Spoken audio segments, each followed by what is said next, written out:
how to download Discovery Plus shows for free. Now, if you do not have a membership and then you want to download the Discovery Plus shows for free, what you can do is you can actually use the free trial option that they're currently offering. So launch the Discovery Plus application. When you launch the Discovery Plus app, what happens is you'll find the subscribe button right there.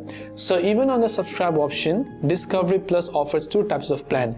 The plan for $5.99 a month will not offer you download, but the plan for $9.99 a month, which is ad-free, will offer you mobile downloads. So for this, what you have to do is you can see 7-day free trial. So until 7 days, you can simply tap on continue, create a new Discovery Plus account, and then download the shows for free. And after that, if you want, you can choose to pay for it, but until 7 days, all the downloads because of this particular plan will be completely free.